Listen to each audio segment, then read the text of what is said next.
it up for Jessica.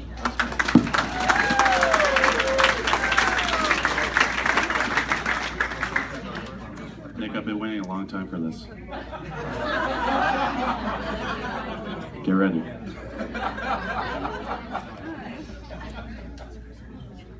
So first of all, I just want to say, just echo what Jessica said. Thanks to the Ericksons and the Maters. This has been a really fun event. Dinner last night was amazing. Sorry for those of you who weren't there. I had a prime steak that was like this big. Delicious. There's a picture on Facebook. Thanks, Natalie. So yeah, I just want to say, it's really great to see all the friends and family that came out for Nick's wedding. Nick and Alyssa. A lot of the people I haven't seen in probably over 10 years. So for those of you who don't know, our family moved to Indiana back in 1996. And we used to go up to Halifax quite a bit, but both my mom and my dad's side of the family live up there, and it's been difficult to get up there in the last few years, but it's been really great to see you guys. One person I want to point out in particular is Grandma, back there in the green. She turns 94 next month.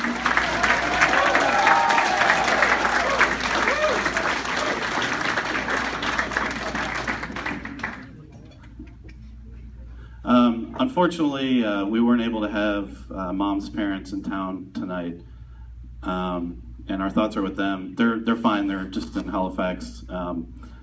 But there is a silver lining. Because Grammy's not here, I can tell a story that I could never tell if she was here, because she would slap me probably.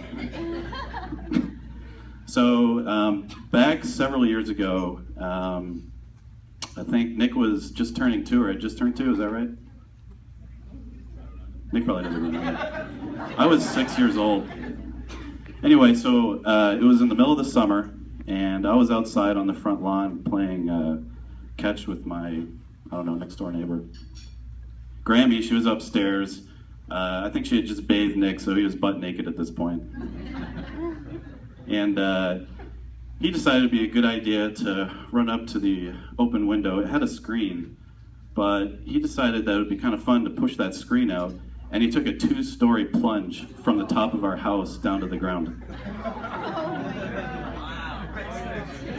I think there was a few backflips in there. I'm not sure.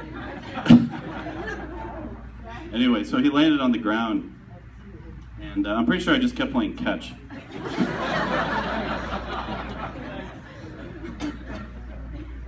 And Grammy, of course, was out the window screaming, "Oh my God!" His parents weren't home. She was looking after us. And anyway, we like to joke, though, that was Nick's first flight.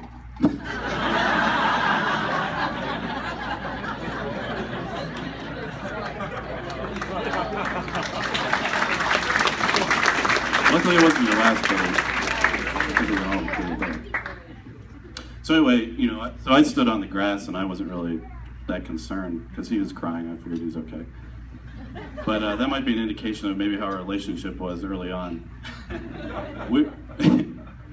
Back when we were younger, we didn't always get along, not like we do now. And I'm sure Mom could tell you lots of stories about that, so I won't go there. But yeah, if we weren't playing video games or throwing the ball around, we were probably fighting, ratting each other out. And I was older than Nick by 4 years, and I kind of likened myself to be like the third parent. I thought I had permission to, send him to his room, ground him, yell at him.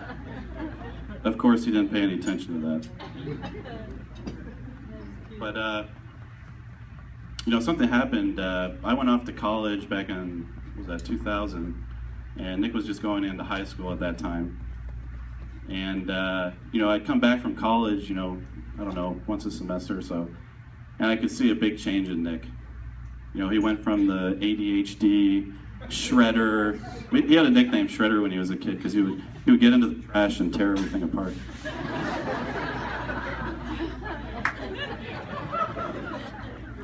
He was a little bit messy. He would spill his drink whenever we went out to the restaurant without fail. But anyway, you know, as he grew up in high school, he was doing well in school. He was, for those of you who don't know, he was in the top choir in his high school. But don't ask him the lyrics to any songs, he won't know.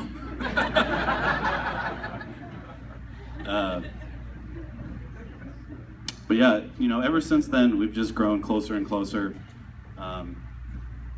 You know, it's been really great to grow up with him.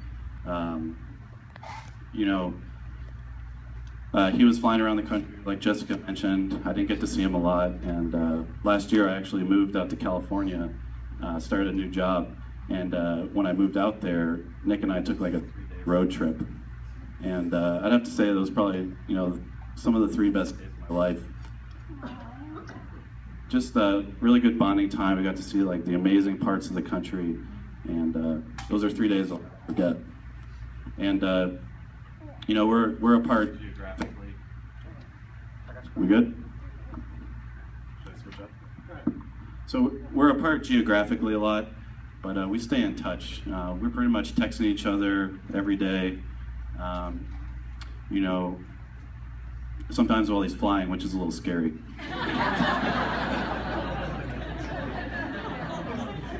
You think texting and driving is bad?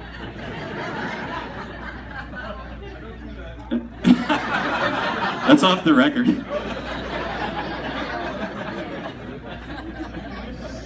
Anyway, and sometimes, you know, when maybe he's had a few beers, he'll FaceTime me, and we have a good time doing that. That's not while he's flying, though.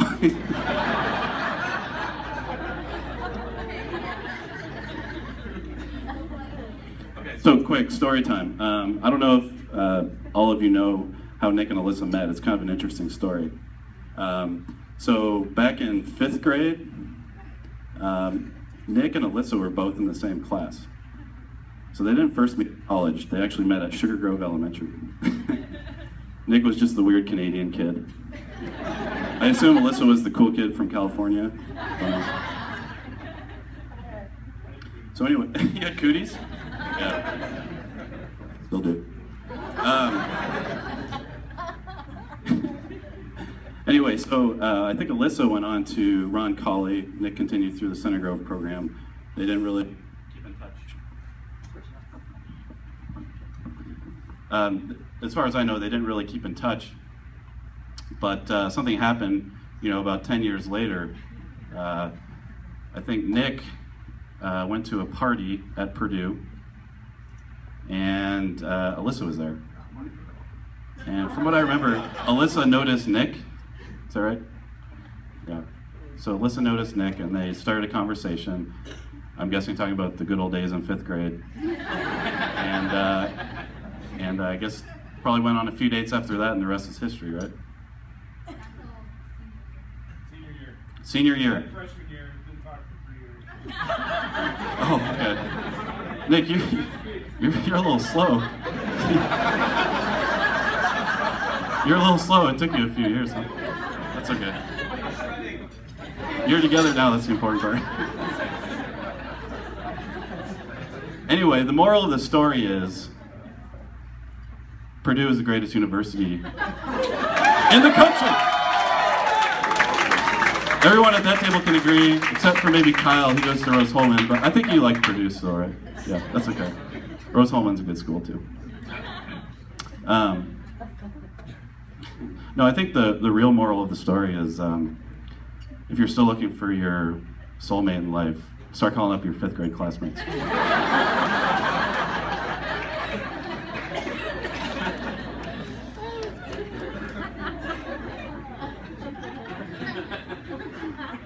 Okay, I guess I should get serious now.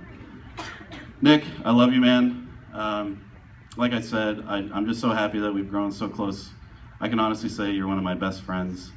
You are my best friend. And I'm so happy. Lauren, you feel slighted. You're my best friend too. You're co-best friends. I got myself in trouble. Ben's my best friend too. Who else wants to?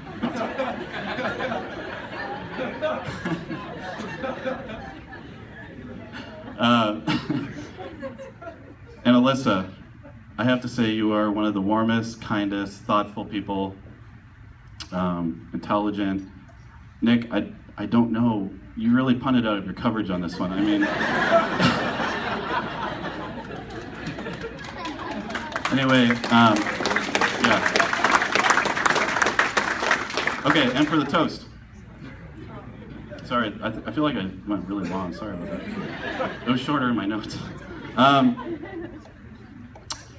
To Nick and Alyssa, to a lifetime of love and happiness. Cheers.